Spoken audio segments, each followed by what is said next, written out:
Hi friends, ನನ್ನ ಹೆಸರು ಅರುಣ್. ನಿಮ್ಮೆಲ್ಲರಿಗೂ ಅರುಣ್ ಅಕಾಡೆಮಿ ಚಾನಲ್ಗೆ ಸ್ವಾಗತ. Friends, RPF constable exam complete ಆಗಿದೆ. RPF ಕಾನ್ಸ್ಟೇಬಲ್ ಎಕ್ಸಾಮ್ಗೆ ನಾವು ಮಾಡಿದಂಥ ಕ್ಲಾಸ್ಗಳಿಂದ 25ರಿಂದ 30 ಕ್ವಶನ್ಗಳು ಬಂದಿದ್ವು. ಸೊ ಐ ಹೋಪ್ ಯಾರು ಕ್ಲಾಸನ್ನು ಕೇಳಿದಿರಾ ಅವರು ಈಸಿಯಾಗಿ ಎಕ್ಸಾಮನ್ನು ಬರೆದಿರ್ತೀರಾ ಅಂದ್ಕೊಳ್ತೀನಿ. ರಿಸಲ್ಟ್ ಬಿಟ್ಟಾಗ ನಾನು ನಿಮಗೆ ಇನ್ಫಾರ್ಮ್ ಮಾಡ್ತೀನಿ. ಸೊ ನಮ್ಮ ಚಾನಲ್ನ ಸಬ್ಸ್ಕ್ರೈಬ್ ಮಾಡ್ಕೊಳ್ಳಿ. ಹಾಗೆ ಇನ್ಮೇಲಿಂದ ನಾವು RPF, NTPC ಮತ್ತು ರೈಲ್ವೆ ಗ್ರೂಪ್ ಡಿ ಎಕ್ಸಾಮ್ಗಳಿಗೆ GK ಮತ್ತು GS ಕ್ಲಾಸ್ಗಳನ್ನು ಪ್ರತಿದಿನ 9 ಗಂಟೆಗೆ ವಿಡಿಯೋಗಳು ಬರ್ತಾ ಇರುತ್ತೆ. ಸೊ ಯಾರ್ಯಾರು NTPC ಮತ್ತು ರೈಲ್ವೆ ಗ್ರೂಪ್ ಡಿ ಎಕ್ಸಾಮ್ಗಳಿಗೆ ಓದ್ತಾ ಇದ್ದೀರಾ ಅವರು ನಮ್ಮ ವಿಡಿಯೋಗಳನ್ನು ಫಾಲೋ ಮಾಡಿ. ಮೊದಲು ನಾವು ಪ್ರೀವಿಯಸ್ಸಲ್ಲಿ NTPC ಮತ್ತು ರೈಲ್ವೆ ಗ್ರೂಪ್ ಡಿ ಎಕ್ಸಾಮ್ಗಳಲ್ಲಿ ಯಾವ ಥರ ಕ್ವಶನ್ನ ಕೇಳಿದ್ರು ಅನ್ನೋದನ್ನ ಡಿಸ್ಕಷನ್ ಮಾಡೋಣ. ಅದಾದಮೇಲೆ ಮೋಸ್ಟ್ ಎಕ್ಸ್ಪೆಕ್ಟೆಡ್ ಕ್ವಶನ್ಗಳನ್ನು ಡಿಸ್ಕಷನ್ ಮಾಡೋಣ. ಸೊ ವಿಡಿಯೋನ ಕೊನೆವರೆಗೂ ಸ್ಕಿಪ್ ಮಾಡದೆ ನೋಡಿ, ಹಾಗೆ ನಮ್ಮ ಚಾನಲ್ನ ಸಬ್ಸ್ಕ್ರೈಬ್ ಮಾಡ್ಕೊಳ್ಳಿ. ಮೊದಲನೇ ಪ್ರಶ್ನೆ, ದಯಾನಂದ ಸರಸ್ವತಿರವರು ಈ ಕೆಳಗಿನ ಯಾವ ಮಿಷನ್ನ ಸ್ಥಾಪಕರು? ಆಪ್ಷನ್ಗಳನ್ನು ನೋಡಿ. Option A Brahmo Samaj, option B Ramakrishna Mission, option C Arya Samaj, option D ಪ್ರಾರ್ಥನಾ ಸಮಾಜ. ನೋಡಿ, ಈ ಕ್ವಶನನ್ನು RPF ಕಾನ್ಸ್ಟೇಬಲಲ್ಲೂ ಕೂಡ ಕೇಳಿದರು. ಸೊ ಇದಕ್ಕೆ right answer option C Arya ಸಮಾಜ. ನೋಡಿ, ರೈಲ್ವೆ ಎಕ್ಸಾಮ್ಗಳಲ್ಲಿ ಈ ಟಾಪಿಕ್ ಮೇಲೆ ಕ್ವಶನ್ಗಳು ಇದ್ದೇ ಇರುತ್ತೆ. ನೋಡಿ, ಬ್ರಹ್ಮ ಸಮಾಜದ ಸ್ಥಾಪಕ ರಾಜಾರಾಮ್ ಮೋಹನ್ ರಾಯ್. ಇವರು 1828ರಲ್ಲಿ ಬ್ರಹ್ಮ ಸಮಾಜವನ್ನು ಕೋಲ್ಕತ್ತಾದಲ್ಲಿ ಸ್ಥಾಪನೆ ಮಾಡ್ತಾರೆ. ನೆಕ್ಸ್ಟ್ ಆರ್ಯ ಸಮಾಜವನ್ನು ದಯಾನಂದ ಸರಸ್ವತಿರವರು 1875ರಲ್ಲಿ ಮುಂಬೈನಲ್ಲಿ ಸ್ಥಾಪನೆ ಮಾಡ್ತಾರೆ. ಈ ದಯಾನಂದ ಸರಸ್ವತಿರವರ ಮೂಲ ಹೆಸರು ಮೂಲಶಂಕರ. ಇದನ್ನು ಎಕ್ಸಾಮಲ್ಲಿ ಕೇಳಿದರೆ ನೆನ್ಪಿಟ್ಕೊಳ್ಳಿ.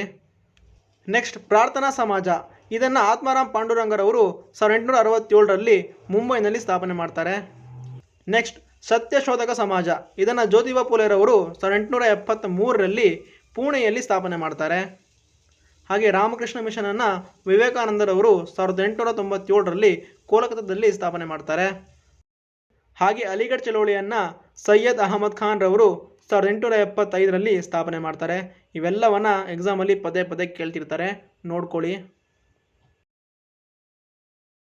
ನೆಕ್ಸ್ಟ್ ಕ್ವಶನ್, ಕನೌಜ್ ಅಥವಾ ಕನೌಜ್ ಕದನ ಯಾರ್ಯಾರ ನಡುವೆ ನಡೆಯಿತು? ಆಪ್ಷನ್ ಎ ಶೇರ್ಷಾ ಸೂರಿ ಮತ್ತು ಬಾಬರ್, ಆಪ್ಷನ್ ಬಿ ಬಾಬರ್ ಮತ್ತು ಇಬ್ರಾಹಿಂ ಲೂದಿ, ಆಪ್ಷನ್ ಸಿ ಶೇರ್ಷಾ ಸೂರಿ ಮತ್ತು ಹುಮಾಯೂನ್, ಆಪ್ಷನ್ ಡಿ ಶೇರ್ಷಾ ಸೂರಿ ಮತ್ತು ಅಕ್ಬರ್. ಇದಕ್ಕೆ right answer option C Sher Shah Suri ಮತ್ತು ಹುಮಾಯೂನ್. ನೋಡಿ, ದೆಹಲಿಯಲ್ಲಿ ಮೊಘಲರು ಆಡಳಿತ ಮಾಡ್ತಾ ಇರ್ತಾರೆ. ಅವರ ಆಡಳಿತದ ಮಧ್ಯದಲ್ಲಿಯೇ ಇನ್ನೊಂದು ಮನೆತನ ಹುಟ್ಟಿಕೊಳ್ಳುತ್ತೆ, ಅದೇ ಸೂರ್ ಮನೆತನ. ಈ ಸೂರ್ ಮನೆತನದ ಸ್ಥಾಪಕ ಶೇರ್ಷಾ ಸೂರಿ. ಈ ಶೇರ್ಷಾ ಸೂರಿ ಮತ್ತು ಮೊಘಲರ ಅರಸ ಹುಮಾಯೂನ್ ನಡುವೆ ಕ್ರಿಸ್ತಶಕ 1539ರಲ್ಲಿ ಚೌಸಾ ಎಂಬ ಕದನ ನಡೆಯುತ್ತೆ. ಇದರಲ್ಲಿ ಶೇರ್ಷಾ ಸೂರಿ ಗೆಲ್ತಾನೆ, ಹುಮಾಯೂನ್ ಸೋಲ್ತಾನೆ. ನಂತರ ಮತ್ತೆ ಇವರಿಬ್ಬರ ನಡುವೆ ಕ್ರಿಸ್ತಶಕ 1540ರಲ್ಲಿ ಕನೌಜ್ ಕದನ ನಡೆಯುತ್ತೆ. ಇದರಲ್ಲಿ ಮತ್ತೆ ಶೇರ್ಷಾ ಸೂರಿ ಗೆಲ್ತಾನೆ. ಸೋತ ಹುಮಾಯೂನ್ ಅಲೆಮಾರಿಯಾಗಿ ಜೀವನವನ್ನು ನಡೆಸ್ತಾನೆ.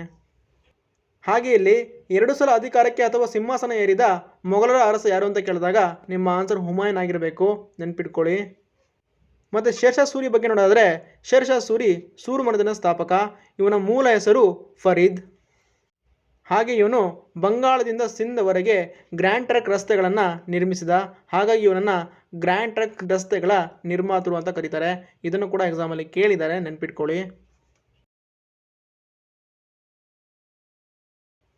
ನೆಕ್ಸ್ಟ್ ಕ್ವಶನ್, ಕೆಳಗಿನ ಯಾವ ಪ್ರಕ್ರಿಯೆಯಲ್ಲಿ ಆಮ್ಲಜನಕವನ್ನು ಗಾಳಿಯಲ್ಲಿ ಬಿಡುಗಡೆ ಮಾಡಲಾಗುತ್ತದೆ? ಆಪ್ಷನ್ ಎ ದ್ಯುತಿ ಸಂಶ್ಲೇಷಣೆ, ಆಪ್ಷನ್ ಬಿ ಉಸಿರಾಟ, option C transpiration, option D ವಿಸರ್ಜನೆ. ಇದಕ್ಕೆ ರೈಟ್ ಆನ್ಸರ್ ಆಪ್ಷನ್ ಎ ದ್ಯುತಿ ಸಂಶ್ಲೇಷಣೆ. ನೋಡಿ, ದ್ಯುತಿ ಸಂಶ್ಲೇಷಣೆ ಇಂಗ್ಲೀಷ್ನಲ್ಲಿ ಫೋಟೋಸಿಂಥಸಿಸ್ ಅಂತ ಕರೀತಾರೆ. ನೋಡಿ, ದ್ಯುತಿ ಸಂಶ್ಲೇಷಣೆ ಎಂದರೆ ಜೈವಿಕ ಪ್ರಕ್ರಿಯೆ. ಇದರಲ್ಲಿ ಮರಗಳು, ಸಸ್ಯಗಳು, ಪಾಚಿಗಳು ಮತ್ತು ಸೈನೋಬ್ಯಾಕ್ಟೀರಿಯಾಗಳಂಥ ಜೀವಿಗಳು ಬೆಳಕಿನ ಶಕ್ತಿಯನ್ನು ತೆಗೆದುಕೊಂಡು ರಾಸಾಯನಿಕ ಶಕ್ತಿಯನ್ನಾಗಿ ಪರಿವರ್ತಿಸಿ ಆಹಾರವನ್ನು ತಯಾರು ಮಾಡ್ಕೊಳ್ತವೆ. ಈ ಪ್ರಕ್ರಿಯೆಯಲ್ಲಿ ಸಸ್ಯಗಳು ವಾತಾವರಣದಲ್ಲಿರುವಂಥ ಇಂಗಾಲದ ಡೈಆಕ್ಸೈಡನ್ನು ಸೇವಿಸಿ ಆಮ್ಲಜನಕವನ್ನು ಹೊರಗಡೆ ಬಿಡುತ್ತೆ. ಸೊ ಇದನ್ನೇ ದ್ಯುತಿ ಸಂಶ್ಲೇಷಣೆ ಪ್ರಕ್ರಿಯೆ ಅಂತ ಕರೀತಾರೆ, ನೆನ್ಪಿಟ್ಕೊಳ್ಳಿ. ನೆಕ್ಸ್ಟ್ ಕ್ವಶನ್, ಮೈಕಲ್ ಫ್ಯಾರಡೇರವರು ಯಾವ ವರ್ಷದಲ್ಲಿ ಎಲೆಕ್ಟ್ರಿಕ್ ಜನರೇಟರನ್ನು ಕಂಡುಹಿಡಿದರು? Option A 1831, option B 1930, option C 1830, option D 1931. ಇದಕ್ಕೆ ಎರಡು ಆನ್ಸರ್ ಆಪ್ಷನ್ ಎ 1831. ನೋಡಿ, ಮೈಕಲ್ ಫ್ಯಾರಡೆ ಅವರು 1831ರಲ್ಲಿ ಎಲೆಕ್ಟ್ರಿಕ್ ಜನರೇಟರನ್ನು ಕಂಡುಹಿಡಿದರು.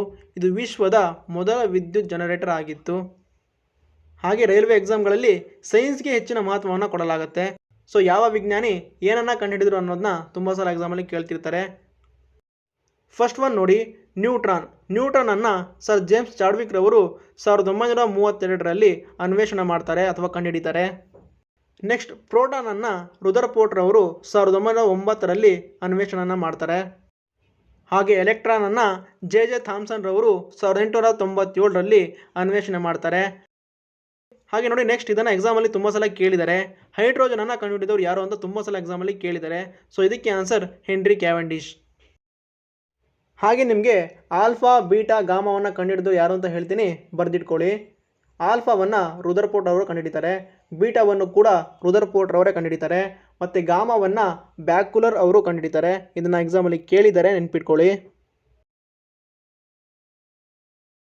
ನೆಕ್ಸ್ಟ್ ಕ್ವಶನ್ ನೋಡಿ, ಕೆಳಗಿನವುಗಳಲ್ಲಿ ಯಾವುದು ಭಾರತೀಯ ಸಂಸತ್ತಿನ ಮೇಲ್ಮನೆ ಎಂದು ಕರೆಯಲ್ಪಡುತ್ತದೆ? Option A supreme court, option B ರಾಜ್ಯಸಭೆ, ಆಪ್ಷನ್ ಸಿ ಲೋಕಸಭೆ, ಆಪ್ಷನ್ ಡಿ ಹೈಕೋರ್ಟ್. ಇದಕ್ಕೆ ಎರಡು ಆನ್ಸರ್ ಆಪ್ಷನ್ ಬಿ ರಾಜ್ಯಸಭೆ. ನೋಡಿ, ರಾಜ್ಯಸಭೆಯನ್ನು ಮೇಲ್ಮನೆ ಅಥವಾ ಕೌನ್ಸಿಲ್ ಆಫ್ ಸ್ಟೇಟ್ ಅಂತ ಕೂಡ ಕರೀತಾರೆ. ನೋಡಿ, ನಮ್ಮ ಭಾರತ ಸಂವಿಧಾನದ 80ನೇ ವಿಧಿ ರಾಜ್ಯಸಭೆ ಬಗ್ಗೆ ಹೇಳುತ್ತೆ. ಇದರಲ್ಲಿ ಹೇಳುತ್ತೆ, ರಾಜ್ಯಸಭೆಯ ಒಟ್ಟು ಸದಸ್ಯರ ಸಂಖ್ಯೆ 250ಕ್ಕೂ ಹೆಚ್ಚಿರಬಾರದು ಅಂತ ಹೇಳುತ್ತೆ. ಈ 250 ಸದಸ್ಯರಲ್ಲಿ 238 ಸದಸ್ಯರನ್ನು ಪರೋಕ್ಷವಾಗಿ ನೇಮಕ ಮಾಡ್ತಾರೆ. ಹಾಗೆ ಉಳಿದ 12 ಜನ ಸದಸ್ಯರನ್ನು ಕಲೆ, ಸಾಹಿತ್ಯ ಮತ್ತು ವಿಜ್ಞಾನದಲ್ಲಿ ಹೆಚ್ಚಿನ ಪಾರಂಗತ್ಯ ಹೊಂದಿದ ವ್ಯಕ್ತಿಗಳನ್ನು ರಾಷ್ಟ್ರಪತಿಗಳು ನೇಮಕ ಮಾಡ್ತಾರೆ. ಈ ರಾಜ್ಯಸಭೆ ಅಸ್ತಿತ್ವಕ್ಕೆ ಬಂದಿದ್ದು 1952 ಏಪ್ರಿಲ್ 3ನೇ ತಾರೀಕಿನಂದು. ಈ ರಾಜ್ಯಸಭೆಯ ಪದನಿಮಿತ್ತ ಅಧ್ಯಕ್ಷರಾಗಿ ಉಪರಾಷ್ಟ್ರಪತಿ ಇರ್ತಾರೆ. ಈಗ ಪ್ರಸ್ತುತ ಉಪರಾಷ್ಟ್ರಪತಿ ಜಗದೀಪ್ ಧನ್ಕರ್.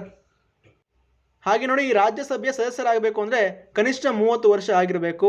ಹಾಗೆ ಇವರ ಅಧಿಕಾರಾವಧಿ 6 ವರ್ಷ. ಇವುಗಳನ್ನು ಎಕ್ಸಾಮ್ನಲ್ಲಿ ಪದೇ ಪದೇ ಕೇಳ್ತಿರ್ತಾರೆ, ನೆನ್ಪಿಟ್ಕೊಳ್ಳಿ. ಹಾಗೆ ಇಲ್ಲಿ ಸಂವಿಧಾನದ 4ನೇ ಅನುಸೂಚಿ ರಾಜ್ಯಸಭೆಯಲ್ಲಿ ರಾಜ್ಯಗಳಿಂದ ಸ್ಥಾನ ಹಂಚಿಕೆ ಕುರಿತು ಹೇಳುತ್ತೆ. ಇದನ್ನು ಕೂಡ ಎಕ್ಸಾಮಲ್ಲಿ ತುಂಬ ಸಲ ಕೇಳ್ತಾರೆ, ನೆನ್ಪಿಟ್ಕೊಳ್ಳಿ. ನೆಕ್ಸ್ಟ್ ಕ್ವಶನ್, ಭಾರತೀಯ ರಿಸರ್ವ್ ಬ್ಯಾಂಕನ್ನು ಯಾವ ವರ್ಷದಲ್ಲಿ ರಾಷ್ಟ್ರೀಕರಣಗೊಳಿಸಲಾಯಿತು? ಆಪ್ಷನ್ ನೋಡಿ, option A 1949, option B 1935, option C 1937, option D 1947. ಇದಕ್ಕೆ ಎರಡು ಆನ್ಸರ್ ಆಪ್ಷನ್ ಎ 1949. ನೋಡಿ, ಆರ್ ಬಿ ಐ ಅಂದರೆ ರಿಸರ್ವ್ ಬ್ಯಾಂಕ್ ಆಫ್ ಇಂಡಿಯಾ. ಇಡಲ್ಯಾಂಗ್ ಸಮಿತಿಯ ಶಿಫಾರಸ್ಸಿನ ಮೇರೆಗೆ ಏಪ್ರಿಲ್ 1, 1935ರಲ್ಲಿ ಈ ಬ್ಯಾಂಕನ್ನು ಸ್ಥಾಪನೆ ಮಾಡಲಾಗುತ್ತೆ. ಈ ಬ್ಯಾಂಕಿನ ಪ್ರಾರಂಭಿಕ ಕೇಂದ್ರ ಕಚೇರಿ ಕೋಲ್ಕತ್ತಾದಲ್ಲಿತ್ತು. ನಂತರ ಇದನ್ನು 1937ರಲ್ಲಿ ಮುಂಬೈಗೆ ಸ್ಥಳಾಂತರಿಸಲಾಯಿತು. ಈ ಆರ್ ಬಿ ಐ ಬ್ಯಾಂಕಿನ ಮೊದಲ ಗವರ್ನರ್ ಆಸ್ ಬಾರ್ನ್ ಸ್ಮಿತ್ ಅಂತ. ಇವ್ರ ಬಗ್ಗೆ ಎಕ್ಸಾಮಲ್ಲಿ ತುಂಬ ಸಲ ಕೇಳಿದ್ದಾರೆ, ನೆನ್ಪಿಟ್ಕೊಳ್ಳಿ. ನಂತರ ಈ ಬ್ಯಾಂಕನ್ನು 1949 ಜನವರಿ 1ರಂದು ರಾಷ್ಟ್ರೀಕರಣಗೊಳಿಸಲಾಗುತ್ತೆ. ಈ ರಾಷ್ಟ್ರೀಕರಣಗೊಂಡ ಬ್ಯಾಂಕಿನ ಮೊದಲ R B I governor C D. Deshmukh. ಇದನ್ನು ಕೂಡ ಎಕ್ಸಾಮಲ್ಲಿ ತುಂಬ ಸಲ ಕೇಳಿದ್ದಾರೆ, ನೆನ್ಪಿಟ್ಕೊಳ್ಳಿ. ನೆಕ್ಸ್ಟ್ ಕ್ವಶನ್, ಈ ಕೆಳಗಿನ ಯಾವ ದೇಶವು ಪ್ರತಿ ವರ್ಷ ಚಲನಚಿತ್ರದಲ್ಲಿನ ಶ್ರೇಷ್ಠತೆಗಾಗಿ ಅಕಾಡೆಮಿ ಆಸ್ಕರ್ ಪ್ರಶಸ್ತಿಯನ್ನು ಆಯೋಜಿಸುತ್ತದೆ? Option A France, option B UK, option C Canada, option D USA. ಇದಕ್ಕೆ ಎರಡು ಆನ್ಸರ್ ಆಪ್ಷನ್ ಡಿ USA.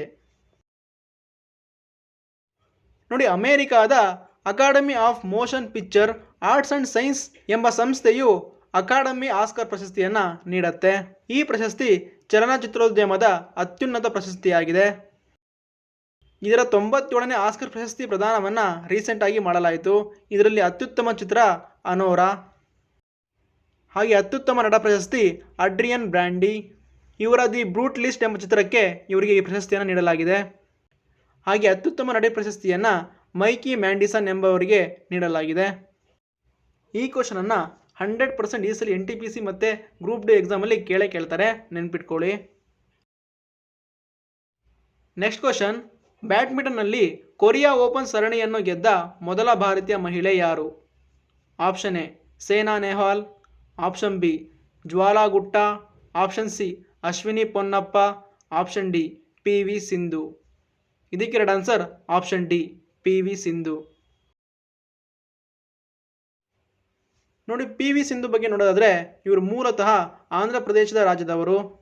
ಇವರು 2007ರಲ್ಲಿ ಜಪಾನಿನ ನೊಜೊಮಿ ಒಕುಹರರವರನ್ನು ಸೋಲಿಸುವ ಮೂಲಕ ಕೊರಿಯನ್ ಓಪನ್ ಸರಣಿಯ ಬ್ಯಾಡ್ಮಿಂಟನ್ ಗೆದ್ದ ಮೊದಲ ಭಾರತೀಯ ಮಹಿಳೆ ಎಂಬ ಹೆಗ್ಗಳಿಕೆಗೆ ಪಾತ್ರರಾಗಿದ್ದಾರೆ.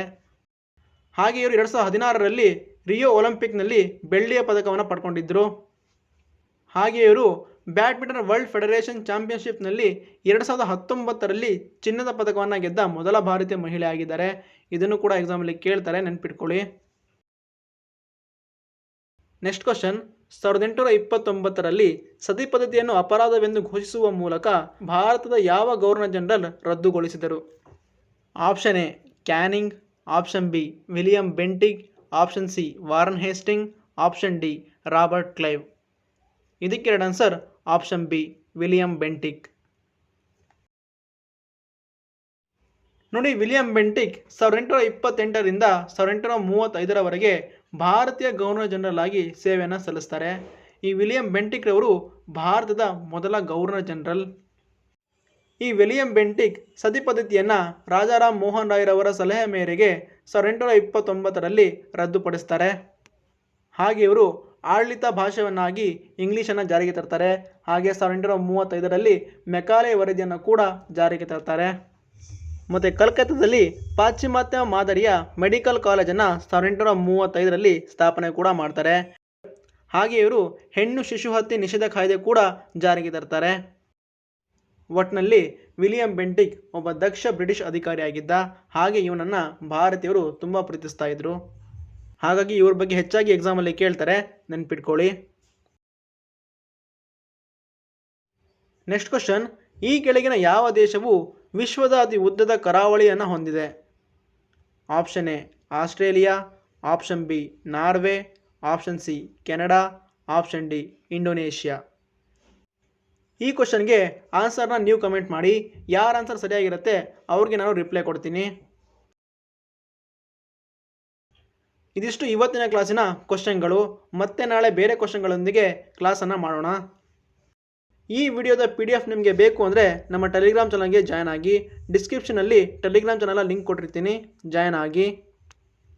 ಮತ್ತು ಡೈಲಿ ವಿಡಿಯೋಗಳನ್ನು ಮಾಡಲಾಗುತ್ತೆ, ಮಿಸ್ ಮಾಡ್ಕೊಳ್ಬೇಡಿ, ನೋಡಿ.